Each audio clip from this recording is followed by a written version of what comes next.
36,000 পরিবারকে সহায়তা প্রদান করা হবে। এখন পর্যন্ত এই যে প্রকল্প তার মধ্যে প্রায় 24,880 জন স্মল পোল্ট্রি ইউনিটস এবং 10,817 যে ডাকারি ইউনিটস সেটা ইমপ্লিমেন্টেশন করা হয়েছে। আজকের তারিখ পর্যন্ত প্রায় 3,006 জন ফার্মার এই অ্যাসিস্ট্যান্স পেয়েছে। এখানে আরেকটা আপনার উপাদান আছে, সেটা হচ্ছে কাল্ভ গ্রোথ অ্যান্ড মিল স্কিম। সেখানে যারা আর্টিফিশিয়াল প্রজননের মাধ্যমে যারা মানে জন্ম নেওয়ার 3 থেকে 12 মাসের বয়সী যারা, সেখানে 5,400টি স্ত্রী বাছুর ও 600টি পুরুষ বাছুরকে এই প্রকল্পের আওতায় আনা হবে এবং এতে করে প্রায় 6,000 কৃষক এই প্রকল্পে বেনিফিশিয়ারি হিসাবে চিহ্নিত করা হবে। যারা আর্থিকভাবে দুর্বল সেই সব পরিবারের গবাদি পশু ও পাখির অস্বাভাবিক যদি কোনো কারণে মৃত্যু হয়, তাদের পরিবার পিছু একটু আগে মাননীয় মন্ত্রী বাহাদুর বলেছেন যে মানে যদি কোনো কারণে আগুন লাগে বা অন্যান্য কোনো কারণে যদি মারা যায় তাহলে তাদেরকে মানে 20,000 টাকা পর্যন্ত তাদের দেওয়া হবে। তাছাড়া এই যে আমাদের এই ডিপার্টমেন্ট অনেক ধরনের প্রকল্প এবং বহু কাজ ওনারা করেছেন এবং এতে করে কর্মসংস্থানও সৃষ্টি হচ্ছে এবং যে প্রাণীজাত খাদ্য সামগ্রীর উৎপাদনও কিন্তু বৃদ্ধি হচ্ছে। যদিও মানে স্কাই ইজ দ্য লিমিট, আরও বেশি করে আমাদের করতে হবে। এদিকে আরও যারা আকৃষ্ট হবে তাদের আমার মনে হয় আপনারাও যারা অলরেডি বেনিফিশিয়ারি যারা আছেন তারাও অন্যরাও যারা এই বিষয়ে আকৃষ্ট হচ্ছেন না তাদেরকে আপনারাও অ্যাপ্রোচ করবেন। এখানে যে দুধ, মাংস, ডিমের উৎপাদন আমাদের কাছে সবচেয়ে বড় ইম্পর্টেন্ট এবং সেটাকে কিভাবে তার যোগান বাড়ানো যায়, এতে করে পার ক্যাপিটা উৎপাদনও বৃদ্ধি হওয়া উচিত। অলরেডি অনেকটা হয়েছে কিন্তু আরও বেশি করে আমাদের করতে হবে। এখানে এই যে পশু পাখিদের টিকাকরণ, চিকিৎসা, তাছাড়া মানে রোগ প্রতিরোধমূলক ব্যবস্থা, এগুলোর বিষয়ে আমাদের এই ডিপার্টমেন্ট সেগুলো কাজ করে যাচ্ছে এবং প্রাণী সম্পদ বিকাশ দপ্তর সবসময় এদিকে নজর রেখেছেন।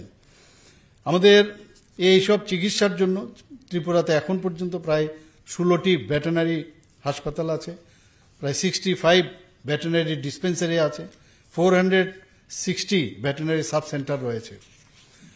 এখন দেখা যায় অনেক সময় যখন এই ধরনের পশু বা যারা পাখিগুলোর যদি কোনো সমস্যা হয় তাদের হসপিটালে নিয়ে যেতে অনেক সময় রাস্তার মধ্যেই মারা যায় বা অনেক সমস্যা হয়।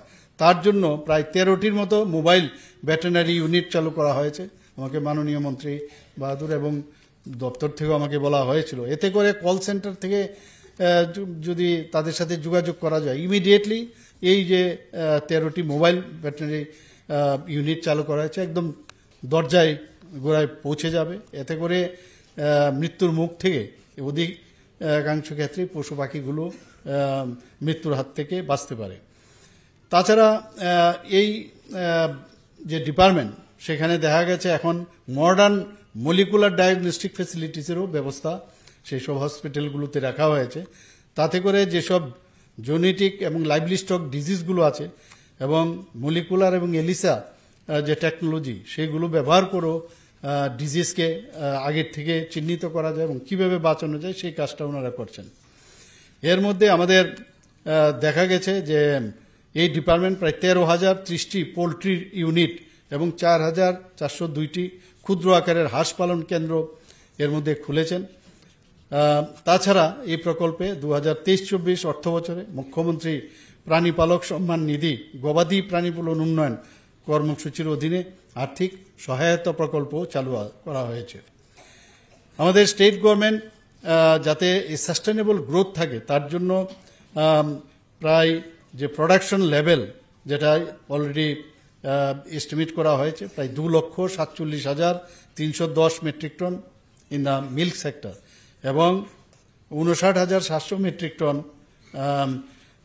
ইন দ্য মিট সেক্টর এবং 35.96 crore in the egg sector.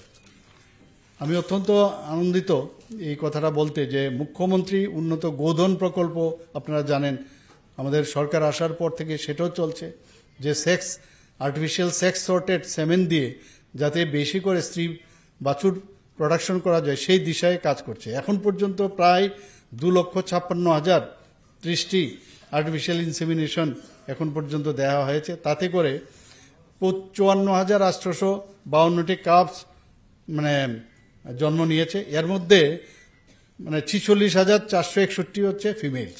এটা একটা বিশেষ আমাদের উদ্যোগ, এবং এতে করে কিন্তু আমাদের দুধের দিক দিয়ে অনেক বেশি আমরা স্বাবলম্বী হব। এই গোকুল গ্রামস আন্ডার রাষ্ট্রীয় গোকুল মিশনে 10টা ভিলেজের মতো আইডেন্টিফাই করা হয়েছে। সেখানেও ইনসেমিনেশন প্রায় 80,000 ডোজ সেক্স সর্টেড সিমেন্ট সেখানে যে ক্যাটেল আছে 2024-25 সেই ব্যবস্থা করা হয়েছে। সব দিক দিয়ে বিচার করলে আমরা যা দেখছি এই ডিপার্টমেন্ট অনেক উন্নত ধরনের চিকিৎসা ব্যবস্থা এবং আর্থিকভাবে যদি কোনো সমস্যা হয় সমস্ত কৃষকদেরকে দেখে রাখা, সাহায্য করা, সেই ব্যবস্থা করা হয়েছে। এবং আমি আশা করি এতে করে আমাদের ত্রিপুরা রাজ্যের যে জিডিপি রেট আরও অনেক বেশি বাড়বে এবং আর্থিকভাবে সমস্ত গ্রামে বিশেষ করে আমাদের মা বোনেরা যারা আছেন, একটু আগে আমাদের মাননীয় মন্ত্রীও বলেছেন নতুন প্রকল্প উনি আনছেন মহিলাদেরকে নিয়ে। আমি আশা করি ত্রিপুরা রাজ্যের যে এক ত্রিপুরা